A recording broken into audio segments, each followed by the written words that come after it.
Most NAS build guides are 40 minutes long. This one isn't. By the end of the video, you'll know what a NAS actually is, what parts you really need, what drives are going to cost you. No filler, all killer, let's go. What is a NAS? A NAS, Network Attached Storage Unit, is just a computer whose only job is to store files and serve them to every other device in your house, your laptop, phone, TV, etc. Instead of a hard drive trapped inside one machine, it's storage that lives on your network, available to everything all the time. And here's the part that nobody tells you, it's just a PC. A NAS is basically a PC, same motherboard, same CPU, same RAM, same power supply. If you build a gaming PC before, then you're 90% of the way there to building your own NAS and have all the skills you need. The only real difference, a NAS usually has more drive bays than a PC, and it's tuned up to sip more power because it runs 24/7, and it boosts you into a storage operating system instead of Windows or Mac. The hardware is familiar, so don't overthink it. Start with the use case. Before you buy a single part, answer one question: what's your NAS going to be used for? Because the use case decides the parts, not the other way around. The three most common ones are A, pure storage, backups, file sync, your own private cloud to replace Google Drive or iCloud.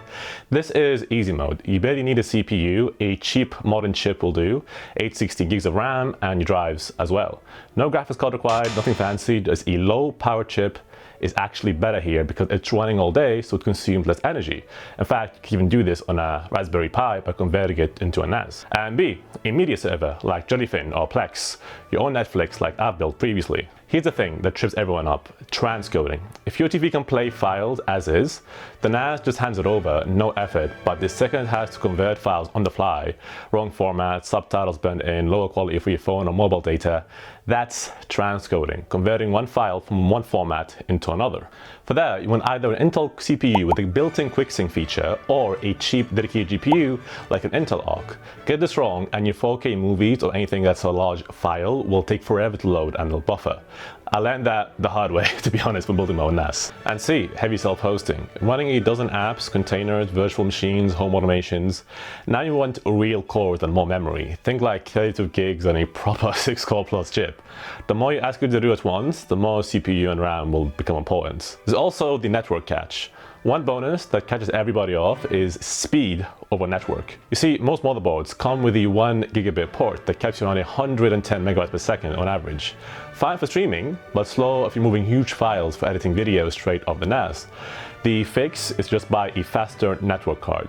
A 2.5 gigabit or a 10 gigabit card will do just fine. Plus, they're pretty cheap. They're usually around 20 to 50 pounds. But just know that your whole network router, switch, all of it, has to support the faster speed too. And now, the parts list. The full list looks like this: a motherboard with enough SATA ports for your drives, a CPU to match your use case, 8 to 32 gigs of RAM depending on your use case, I use 16 gigs personally, a cheap SSD for the operating system, keep that separate from your storage drives, a reliable power supply with enough SATA power connectors, a case with the drive bays you need, and optionally a faster network card if your motherboard doesn't come with a fast one. If you run out of SATA ports, you can add a HBA card, which is just a card that gives you more drive connections. There's also ECC, error correcting RAM. It's nice to have for data integrity, but it's not mandatory. Next up, this is where you're gonna become poor. Hard drives, the big one. This is gonna be where all your money goes and all the questions come from. First thing you'll notice is that NAS drives cost way more than a normal desktop drive of the same size.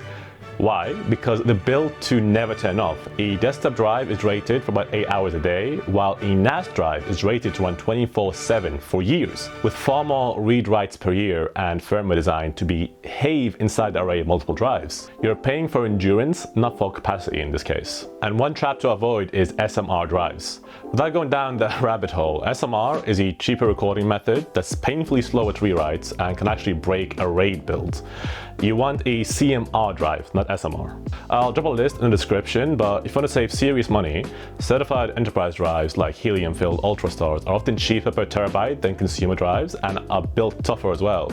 The trade-off is that they're used, so you lean on your redundancy there. And also be on the lookout for refurbished drives. I'll leave a link to the description where I plan to buy my drives from. I'm honestly a bit too poor to afford them at the moment. Please sub. And now, this brings us to RAID. RAID just means combining multiple drives so that if one dies, you don't lose your data. The array rebuilds from the other ones. A mirror keeps 2 copies available. Priority setups let you lose 1 or 2 drives but still survive. But bend this into your brain. RAID is not a backup. It protects from a drive from failing, but it does not protect you from a deleted folder, from damaged drive, from ransomware, or a house flooding or anything like that.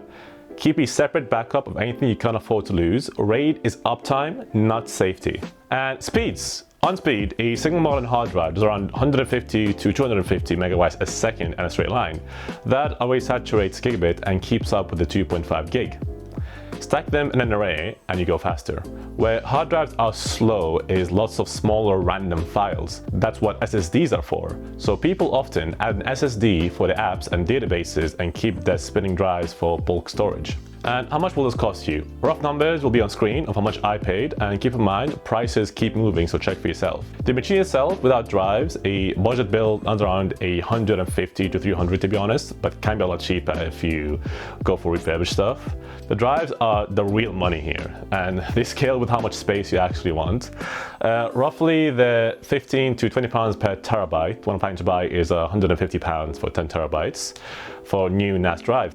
Less if you go for refurbished. So a sensible first build with a couple of drives of redundancy is realistically a few £100 all in. And lastly, software. The big names are TrueNAS, which is free and rock solid, and RAID, which is paid but more forgiving if you want to mix different size drives.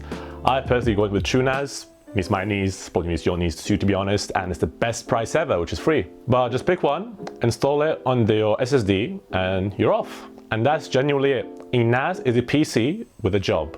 Pick your use case, match the parts, respect the drives, and keep a backup for important stuff. If you want the exact parts I used, they'll be in the description as well. I'll put them on screen right now. My personal NAS cost me 470-ish pounds, and over 600 once I put in the cost of my drive. Now, as for building the NAS itself, it is literally the exact same as building a PC. You grab your motherboard, your CPU, put that in the motherboard, put your fan on top, get your SSD, insert it, get your RAM, put that in as well. Make sure the parts are compatible, of course.